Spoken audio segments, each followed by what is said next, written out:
Welcome back. আসসালামু আলাইকুম। বন্ধুরা, আমি এখন আপনাদেরকে যেটা দেখাবো জাভাস্ক্রিপ্টের ব্রাউজারে কিভাবে কোড ডিবাগ করতে হয়। আপনারা দেখতে পাচ্ছেন যে এখানে আমার একটা স্নিপেট আছে, এখানে একটা। তো আমি একটা স্নিপেটে দেখাবো কিভাবে আপনার ব্রাউজারের ভিতরে কোডটাকে ডিবাগ করে বুঝতে পারেন যে কোডের কোন স্টেটে কোন কাজটা করছে।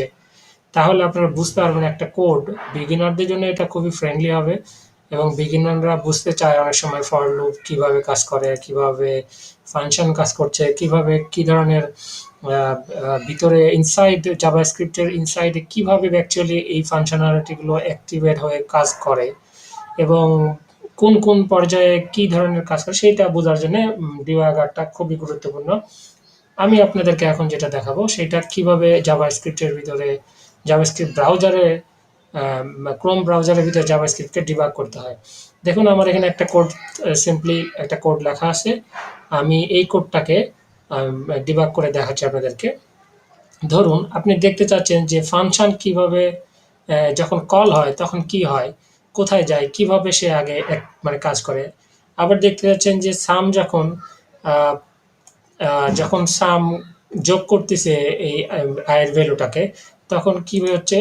এবং আপনি এটাও দেখতে যাচ্ছেন যে এই ৪ নম্বর লাইনে বেসিক্যালি কি হয়, যে আই ইকুয়াল টু 0 হয়, I less than equal to N যদি হয় তাহলে কি হয়, আই প্লাস প্লাস কীভাবে করে এবং সামের ভ্যালু কীভাবে ইনক্রিমেন্ট করে।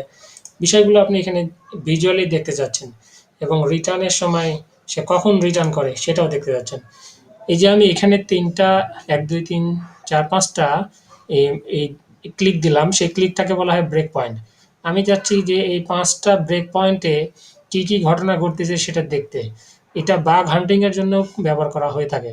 যদি আপনার প্রবলেম হয় কোনো কোডে, কোড রান করার সময় দেখতেছেন যে একটা বড় কোড ফাংশন লিখছেন, সেই কোডটা বা সেই ফাংশনটা বেসিক্যালি আপনার কোথায় প্রবলেম হচ্ছে এটা আপনি বুঝতে পারছেন না, তখন এই ডিবাগার ব্যবহার করতে হয়। ব্যবহার করে দেখতে হয় যে আসলে কোন জায়গায় কোন ভ্যালু আসতেছে এবং সেই ভ্যালুর জন্য এই কোন আউটপুট দিচ্ছে সেটা দেখতে হয়। তাছাড়া এটা কিন্তু ক্রোমে করা যায় এমনটা না, এটা কোড এডিটরেও করা যায়। তো আমরা এখন দেখব ক্রোম ফাংশনের ভিতরে। তো আমি কিন্তু এখানে ব্রেক পয়েন্ট সেট করে রাখছি।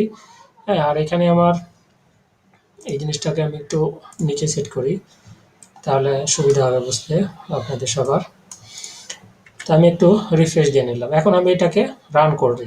রান করলেই দেখা যাবে যে আমার উপরে পজড ইন ডিবাগার এরকম একটা লেখা আসছে, প্লাস এরকম একটা প্লে বাটন আর হলো স্টেপ ফরওয়ার্ড বাটন আসছে, স্টেপ আবার নেক্সট ফাংশন কল এটা আসছে। আবার এখানেও কিন্তু এই একই ফাংশন আছে, এখানেও কিন্তু যে রিজিউম স্ক্রিপ্ট এক্সিকিউশন, এখানে কিন্তু স্টেপ আবার নেক্সট ফাংশন, আর এখানে এগুলো আসছে। এগুলো আমাদের উপরে নিচে ফাংশন উপরে নিচে যাওয়ার জন্য, এটা স্টেপ আগানোর জন্য। তো এতে কিছু দরকার নেই, আপনি জাস্ট খালি এই নেক্সট স্টেপ, আপনি যদি স্টেপ বাই স্টেপ দেখতে চান তাহলে এখানে ক্লিক দেবেন, আর যদি মনে করেন যে একবারে এক্সিকিউশনটা দেখে নেবেন তাহলে এখানে ক্লিক দিলেই হবে। তবে আমি চাচ্ছি যে একবারে না, আমি স্টেপ বাই স্টেপ দেখতে চাই যে আমার এখানে ৬ পাঠালে সে কীভাবে ক্যালকুলেট করে সাম রিটার্ন করে এবং আমি তার ভ্যালুটা এখানে দেখতে পাবো। সো ফার্স্টে আপনারা এরকম করা আসবে যখন, তখন আপনারা এরকম একটা নেক্সট স্টেপ আবার নেক্সট ফাংশনে ক্লিক দেবেন। দেখেন যখন আমার এই ফাংশনটা কল হলো, তখন এই ফাংশনটা কিন্তু এখান থেকে ভ্যালু এখানে পাঠিয়ে দিল। পাঠানোর পরে n ইকুয়াল টু 6 হয়ে গেল, অ্যান্ড দেন এখানে কিন্তু আসছে সাম equal to 0। Say n equal to 6 করার পরে সে সাম ইকুয়াল টু 0-তে আসছে। দেন সে কোথায় যায় দেখেন, সে আসছে আয়ের ভ্যালু 0 সেট করতে। আয়ের ভ্যালু 0 সেট করছে, অ্যান্ড দেন তারপরে আবার সে যাচ্ছে কোথায় দেখেন, আই কন্ডিশনটা চেক করতেছে আই কি n এর থেকে ছোট অথবা ইকুয়াল। যদি ছোট অথবা ইকুয়াল হয় তাহলে সে এখানে ঢুকবে। ঠিক আছে, সে কিন্তু আয়ের ভ্যালু ইনক্রিমেন্ট করে নাই, সে করবে পরে। আগে সে এখানে যখন কন্ডিশন মিটে গেছে, কন্ডিশন যখন দেখছে যে ঠিক আছে এই কন্ডিশনটা ট্রু, তখন সে এর ভিতরে ঢুকছে। এখন কিন্তু এন এর ভ্যালু 6 আছে, এই জায়গায় যে এন আছে এই এনটার ভ্যালু 6, আর এই সামের এখন এই ভিতরে ঢুকে গেছে কন্ডিশনের ভিতরে। ঢোকার পরে সে সামের ভ্যালু এখানে কিন্তু দেখা যাচ্ছে সামের ভ্যালু 0 হয়ে গেছে, এখন বর্তমানে 0 আছে। সে সামটাকে এখন প্লাস ইকুয়াল টু আই করবে। দেখেন এখানে কিন্তু সে আয়ের ভ্যালুটা এক বৃদ্ধি করছে, আর সামের ভ্যালুটা এখন সে চেঞ্জ করে দিবে।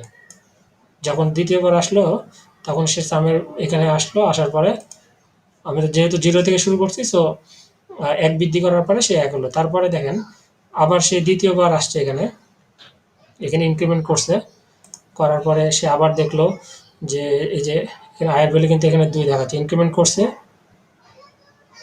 আমরা ফার্স্টে না আমরা একটু ইয়া করছি যে 0 থেকে শুরু করার কারণে সে 0 কে 1 বৃদ্ধি করার পরে সেখানে 1 আসছে, এবং দেন আবার সে ফাংশনটাকে ট্রু, যেহেতু ট্রু কন্ডিশন ট্রু, সো আবার সে এখানে এসে এটাকে সে কন্ডিশন চেক করছে এবং আয়ের মান সে বৃদ্ধি করছে।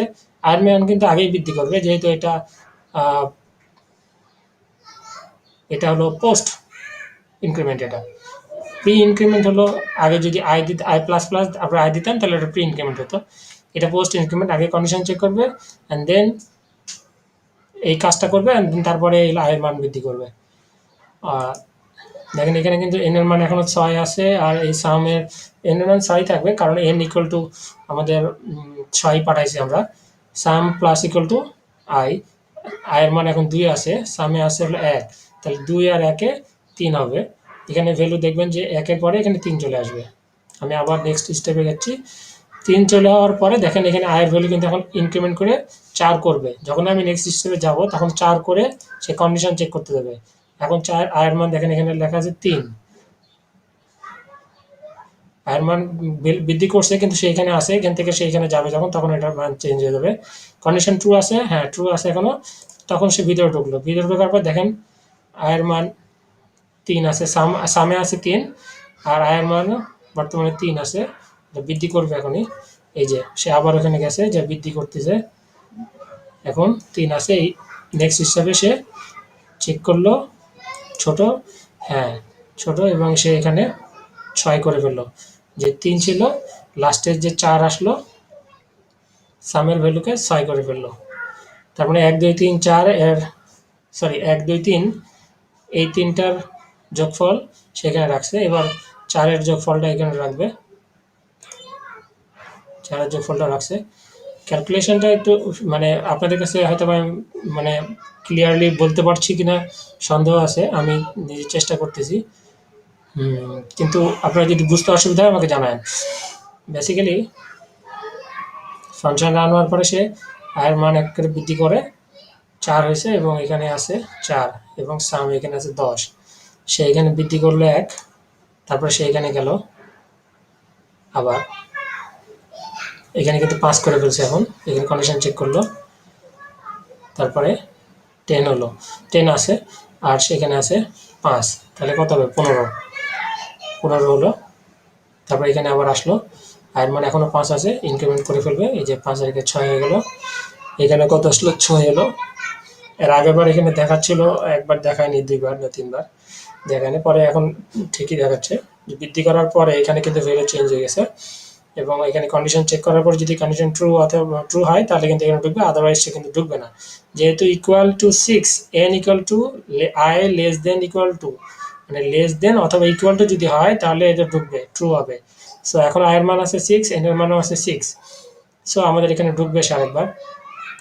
এখানে সামের ভ্যালু আছে 15, আর আয়ের ভ্যালু আছে 6, 15 আর 6 21।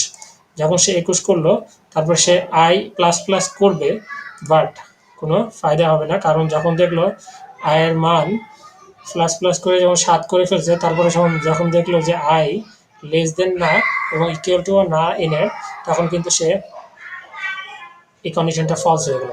আর যখন সে ফলস করে ফেললো কন্ডিশনটা, তখন কিন্তু সে আর এই লুপের ভিতর থাকবে না। হ্যাঁ, এই লুপ থেকে বের হয়ে এসে সে কিন্তু এখানে জাম্প করবে, এবং এদের লাস্ট স্টেটমেন্ট যেটা আছে রিটার্ন স্টেটমেন্ট, সে কিন্তু এখান থেকে এটাকে পাঠিয়ে দিবে সামটাকে, যেহেতু আমরা এখানে সামটাকে রিটার্ন করছি এবং সামের কারেন্ট ভ্যালু আছে 21, সো সামটাকে সে এখান থেকে পাঠিয়ে দিয়ে ফাংশন থেকে বের হয়ে যাবে। দেখেন এই যে সামের এখানে চলে আসছে রিটার্নে, অ্যান্ড দেন সাম এখান থেকে নেক্সট স্টেপ থেকে বের হয়ে ফাংশন কিন্তু ক্লোজ করে দিয়ে এখানে চলে আসছে। এবং এটার আরেকবার স্টেপে চাপ দিলে এটার যে ভ্যালুটা সেটা কিন্তু আমরা কনসোলে দেখতে পাবো।